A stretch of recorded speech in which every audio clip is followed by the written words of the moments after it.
Perkenalkan, saya Masela Mimi Suwarti, mahasiswa PPG dalam jabatan Kementerian Agama, Program Studi Bahasa Inggris, Universitas Islam Malang tahun 2023. Dalam video ini, saya akan memaparkan tentang best practice yang saya lakukan dengan metode STAR. Let's check it out! PPL 1 dan 2 saya laksanakan di Madrasah Sanawiyah Negeri Bulungan tempat saya mengajar di Provinsi Kalimantan Utara.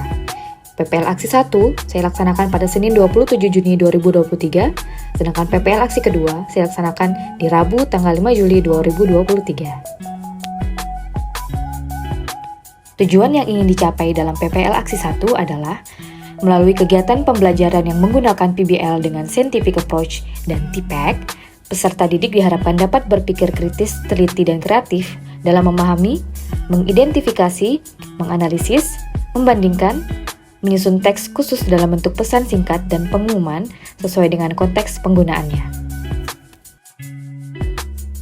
Sedangkan dalam PPL Aksi kedua, tujuan yang ingin dicapai adalah melalui model PBL dan PJBL dengan pendekatan saintifik dan TPACK, peserta didik diharapkan dapat berpikir kritis, teliti, dan kreatif dalam memahami, menganalisis, membandingkan, dan menyusun teks khusus dalam bentuk iklan terkait produk dan jasa sesuai dengan konteks penggunaannya. Latar belakang dalam melaksanakan PPL Aksi 1 dan 2 adalah: yang pertama, motivasi dan minat belajar peserta didik masih rendah dalam pembelajaran bahasa Inggris. Yang kedua, guru masih menerapkan metode dan media yang kurang membangkitkan motivasi dan minat belajar peserta didik. Yang ketiga, guru masih kurang mengeksplor media digital yang bisa menarik minat peserta didik dalam pembelajaran bahasa Inggris. Berikutnya adalah pentingnya praktik ini untuk dibagikan. Yang pertama, sebagai bahan acuan dan evaluasi untuk guru maupun sekolah dalam menggunakan metode pembelajaran yang tepat bagi peserta didik. Yang kedua, membantu guru untuk menentukan model dan metode pembelajaran yang bervariasi dan up-to-date. Yang ketiga, meningkatkan minat belajar peserta didik terhadap pembelajaran bahasa Inggris. Selanjutnya, peran dan tanggung jawab penulis sebagai guru dalam praktik pembelajaran Aksi 1 dan 2 adalah sebagai berikut. Yang pertama, menyusun perangkat pembelajaran. Yang kedua, mengkondisikan kelas dan menyiapkan alat yang dibutuhkan. Yang ketiga, melakukan proses pembelajaran secara efektif dengan menggunakan model pembelajaran yang tepat dan inovatif sehingga tujuan pembelajaran dan motivasi belajar siswa meningkat. Yang keempat, melakukan refleksi kegiatan pembelajaran. Berikutnya adalah tantangan-tantangan yang dihadapi saat pelaksanaan praktik pembelajaran Aksi 1 dan 2 adalah sebagai berikut. Yang pertama, peserta didik belum terbiasa dengan model pembelajaran yang mengharuskan mereka berperan aktif dalam pembelajaran. Yang kedua, guru belum menguasai penggunaan model dan media pembelajaran yang bervariasi dan relevan dengan kebutuhan peserta didik. Yang ketiga, mengumpulkan siswa sebagai peserta karena bertepatan dengan libur semester. Dan yang keempat adalah kendala pada jaringan internet saat di kelas.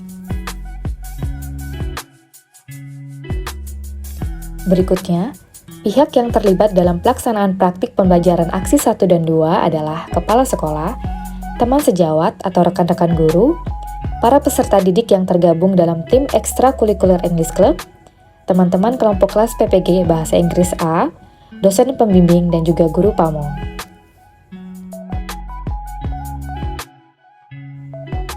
Berikutnya, langkah-langkah dalam menghadapi tantangan. Yang pertama, menggunakan media interaktif yang dapat memfasilitasi siswa untuk memiliki pemahaman terhadap materi pembelajaran.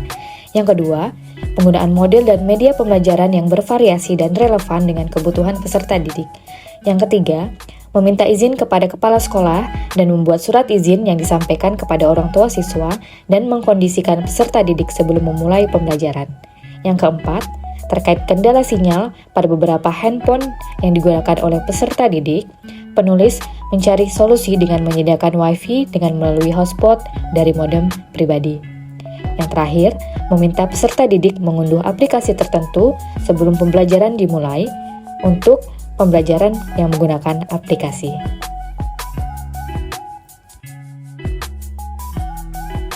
Dari langkah-langkah yang telah dilakukan, penggunaan model pembelajaran Problem-Based Learning dan Project-Based Learning dengan menerapkan berbagai metode serta media pembelajaran yang bervariatif memberikan dampak dan hasil yang efektif dalam proses pembelajaran.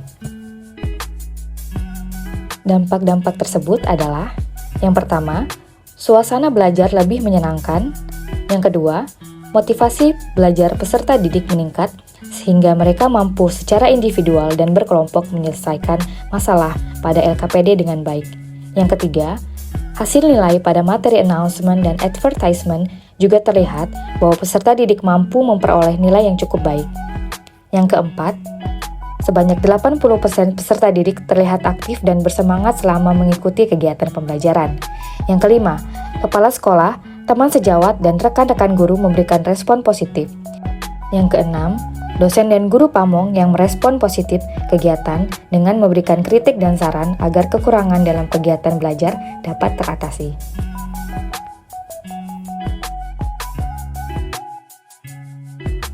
Selanjutnya, faktor keberhasilan dalam pembelajaran yang dilakukan penulis sangat ditentukan oleh penguasaan penulis terhadap pendekatan, model, metode, dan media yang dipergunakan, penguasaan kelas, serta pengimplementasian rencana pelaksanaan pembelajaran yang baik juga menentukan best practice ini dapat berjalan dengan baik dan lancar.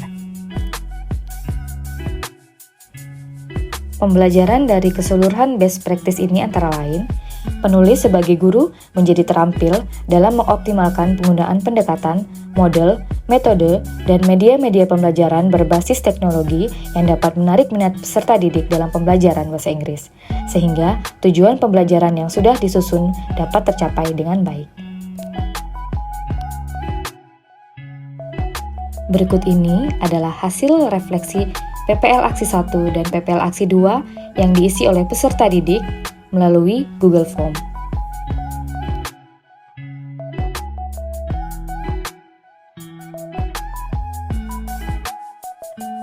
Berikutnya adalah hasil tangkap layar vocabulary building menggunakan crossword online. Selanjutnya adalah hasil pengerjaan LKPD dengan media live worksheet oleh beberapa kelompok peserta didik.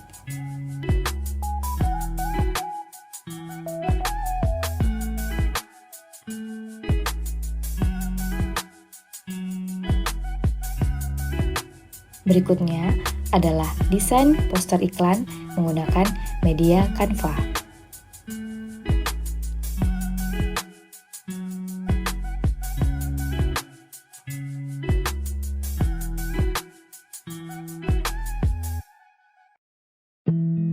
Sekian video dari saya. Thanks for watching.